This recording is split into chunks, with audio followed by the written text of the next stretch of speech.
Bollywood actress Kareena Kapoor Khan मुश्किलों में पड़ गई हैं। उनकी ये किताब प्रेगनेंसी बाइबल को लेकर विवाद शुरू हो गया है। इस मामले में एमपी हाई कोर्ट ने नोटिस भी जारी किया है। एक रिपोर्ट। बॉलीवुड एक्ट्रेस करीना कपूर खान की किताब करीना कपूर खान प्रेगनेंसी बाइबल के मामले में मध्य प्रदेश हाई कोर्ट ने नोटिस जारी किया है।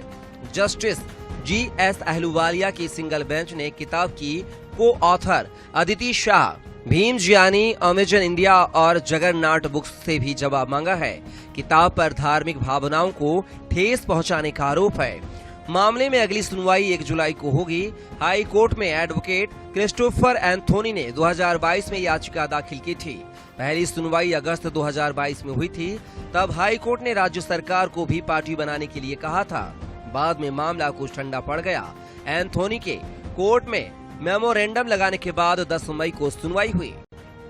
बॉलीवुड अभिनेत्री करीना कपूर खान द्वारा एक पुस्तक प्रकाशित की गई, जिसका शीर्षक उन्होंने रखा Kareena Kapoor Khan pregnancy Bible. Bible शब्द ईसाई समाज के लिए बेहद पवित्र शब्द है। माननीय प्रशासन को भी हमने इसके लिए नोटिस दिया था कि इस पर कुछ कार्रवाई की जाए। स्वतः संज्ञान लेते हुए माननीय उच्च न्यायालय ने Kareena Kapoor, Amazon India, juggernaut books एवं अन्य को नोटिस जारी कर जवाब तलब किया है।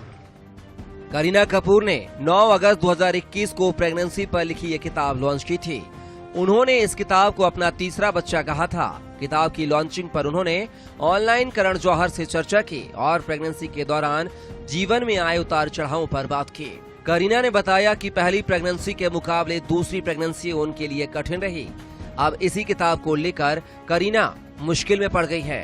इस किताब के खिलाफ दी गई याचिका में दलील दी गई है कि नाम में बाइबल जोड़ने से ईसाई धर्म के लोगों की भावनाएं आहत हुई हैं।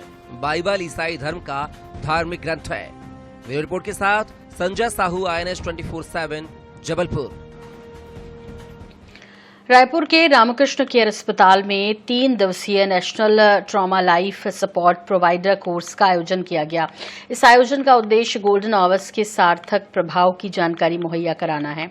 दरअसल किसी भी दुर्घटना के बाद अगर सही वक्त पर इलाज मिल जाता है तो उस वक्त को गोल्डन आवर्स कहते हैं। आपको बता दें कि पूरे प्रदेश में रामकृष्ण केयर अस्पताल अपने सुपर स्पेशलिटी ट्रॉमा सेंटर के लिए विख्यात है।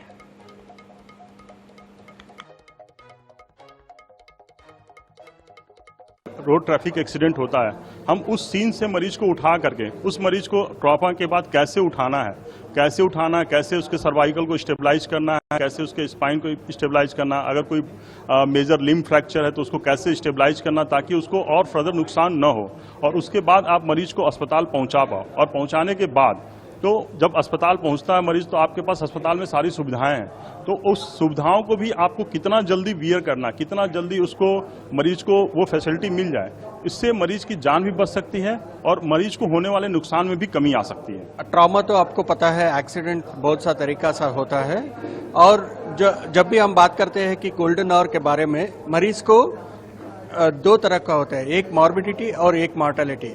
मॉर्टेलिटी भी कम करना पड़ेगा और मॉर्बिडिटी भी कम करना पड़ेगा, क्योंकि आप मरीज को देखा तो 25 से 45 बरस के बीच में रहेगा बहुत सा मरीज, और अगर हम उनको सेव कर दिया तो पूरा फैमिली और पूरा सोसाइटी को सेव कर सकते हैं। इधर मध्य प्रदेश के मुख्यमंत्री डॉक्टर मोहन यादव ने कहा है कि लोकसभा चुनाव में पार्टी प्रधानमंत्री नरेंद्र मोदी के 10 साल के कामकाज के आधार पर जनता के बीच है। हमें केंद्र सरकार की उपलब्धियों के आधार पर जनता का आशीर्वाद मिलेगा। मुख्यमंत्री मोहन यादव का ये सुपर एक्सक्लूसिव संवाद देखिए आज रात ठीक 8 बजे सिर्फ INS 24/7 पर।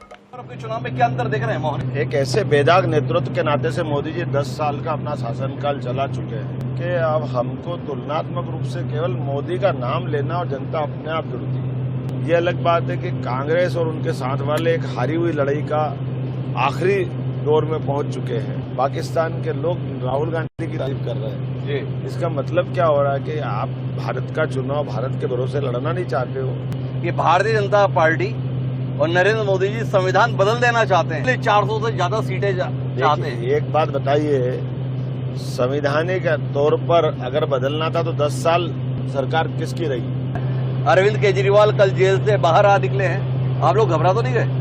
अरे हम तो घबराने का, हम तो कह ही रहे हैं उनको आना ही चाहिए, और ऐसी जमानतें मंजूर करके आना ये जनता के सामने वो उनके सारे पर्दे हट गए। 29 की 29। डॉक्टर मोहन यादव 29 की 29 से कितना परेशान है? बल्ली उछल रहे थे कांग्रेस वाले, असंभव है, ये एक सीट बची इनकी छिंदवाड़ा 2019 में जी।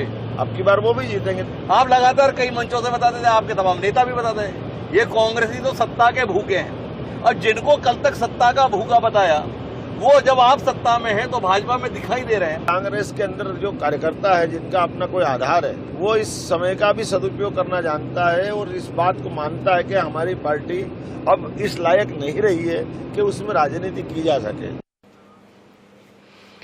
और इसी के साथ बुलेटिन में फिलहाल इतना ही, लेकिन जारी अपडेट का सिलसिला NH 24/7 पर बने रहिए हमारे साथ। नमस्कार।